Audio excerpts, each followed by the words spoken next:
ध्यान देने योग्य 25 बातें महिलाएं जरूर सुने। 1. तुम जीवन में तभी अर्थ पा सकते हो जब तुम इसे निर्मित करते हो। 2. जिस व्यक्ति ने अपने आप को वश में कर लिया, उसकी जीत को कोई भी हार में नहीं बदल सकते हैं। 3. ध्यान का अर्थ है पूरी तरह से बोध में स्थित होना।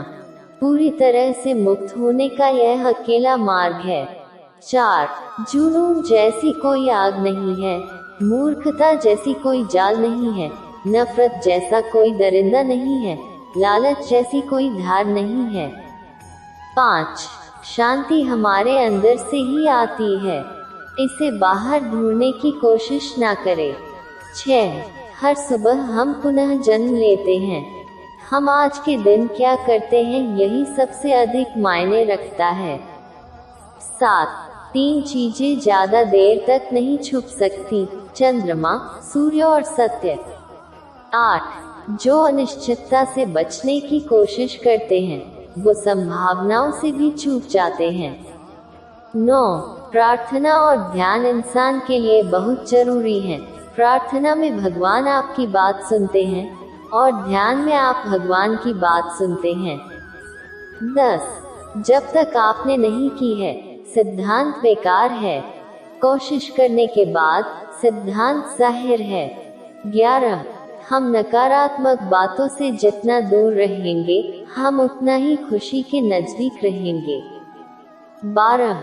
अतीत पे ध्यान मत दो, भविष्य के बारे में मत सोचो, अपने मन को वर्तमान क्षण पे केंद्रित करो। 13. अपने जीवन को संगीतपूर्ण बनाओ ताकि काव्य का जन्म हो सके, और फिर सौंदर्य ही सौंदर्य है, सौंदर्य ही परमात्मा का स्वरूप है। 15. जब आप हंस रहे होते हैं तो ईश्वर की इबादत कर रहे होते हैं, और जब आप किसी को हंसा रहे होते हैं तो ईश्वर आपके लिए इबादत कर रहा होता है। 16. योग एक धर्म नहीं है, यह एक विज्ञान है।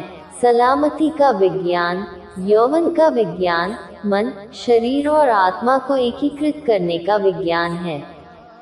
17. किसी के साथ किसी भी प्रतियोगिता की कोई जरूरत नहीं है। तुम जैसे हो अच्छे हो, अपने आप को स्वीकार करो। 18. अपने अहंकार को एक ढीले ढाले वस्त्र की तरह पहने। 19. शांतिपूर्ण जीवन जीने के लिए योग और ध्यान अपनाएं। 20. मैं संसार के साथ मतभेद नहीं करता, बल्कि ये संसार है जो मेरे साथ मतभेद करती है। 21. जीवन में एक दिन को अक्लबंदी से जीना कहीं अच्छा है बजाय 1000 साल तक बिना ध्यान के साधना करने के। 22. अगर आप सही में सच देखना चाहते हैं तो अपना सहमति और ना असहमति में राय रखिए। 23. आपका सबसे बड़ा शत्रु तुम्हें उतना नुकसान नहीं पहुंचा सकता जितना कि आपके खुद के बेपरवाह विचार। लेकिन एक बार काबू कर लिया जाए तो कोई आपकी इतनी मदद भी नहीं कर सकता, तुम्हारे माता पिता भी नहीं। 24. यदि एक पवित्र मन के साथ कोई व्यक्ति बोलता या काम करता है तो कभी न जाने वाली परछाई की तरह खुशी उसका पीछा करती है। 25. कच्ची मिट्टी का मटका यह तन रूह भरा है, पानी कौन बहाने टूटे मटका, दास जी बूंद बूंद बह जानी।